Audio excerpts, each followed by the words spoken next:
د سیمې هیواد او د نړۍ تازه خبرونه هر غړي د کندوز رادیو څخه مه هېروئ.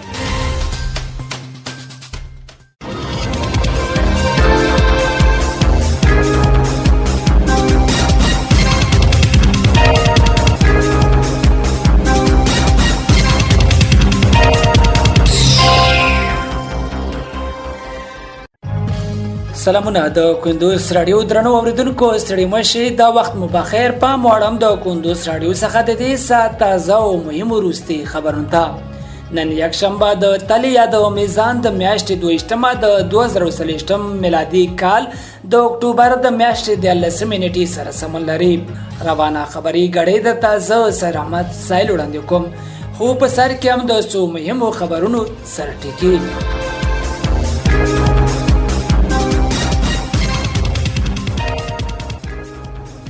بغلان کې د پیازو په حاصلاتو کې 14% زیاتوالی راغلی دی.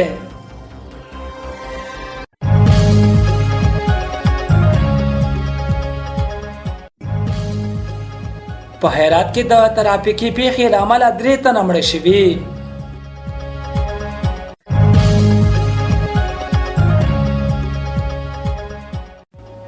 او د بایدن خبرداري تهران باید د ټرمپ د وژلو له هڅو لاس واخلي.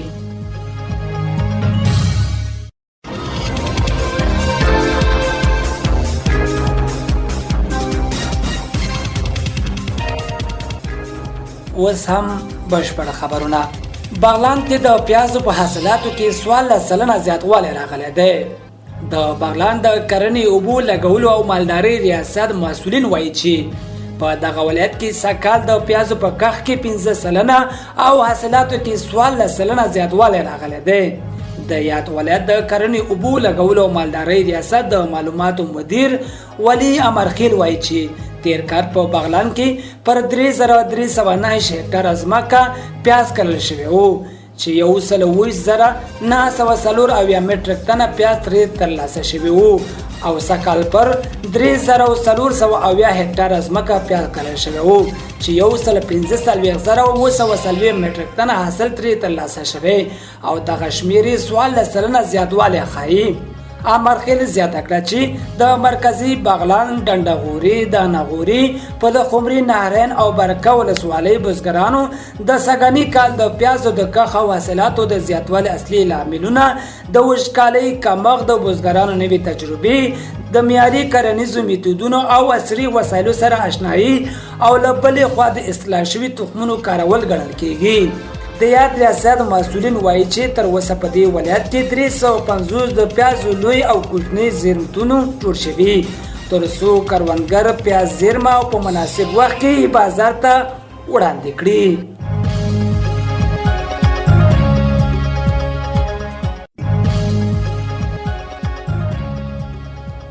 په هرات کې د ترافیکي پیښې له امله 3 تنه مړه شوي. د هرات اسلام قلعه پر لویه لار د ترافیکي پیښې له امله 4 کسانو ته مرګ ژوبله اوښتې ده. سرچینې باختر اژانس ته ویلي چې د هرات اسلام قلعه پر لویه لار د یو موټر د چپه کېدو په پیښه کې 3 تنه مړه او 1 تن یې ټپي شوی دی. د یادونې وړ ده چې د پیښې لامل د موټر چلونکي بې احتیاطي او ګړندي تګ ښودل شوی دی.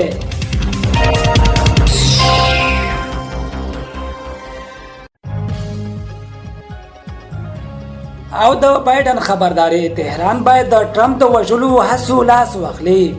د امریکا متحده ایالاتو ولسمشر جو بایدن ایران ته خبرداري ورکړې چې د ډونالډ ټرمپ او نورو پخواني امریکایي چارواکو د وژلو دسیسې باید ودرول شي. نوموړي ویل چې د ټرمپ پر ضد د ایران هر ډول کړنې ته د جګړې د پیل په سترګه ګوري.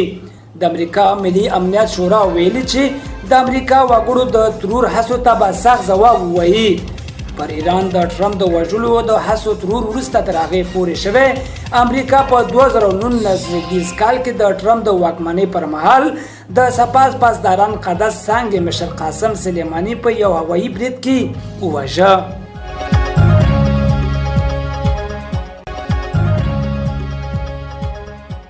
درنو اوریدونکو په خبري غړې کې راټول شوي مطالب همدومره ول. تر بلې خبري غړې لوی لامل شه.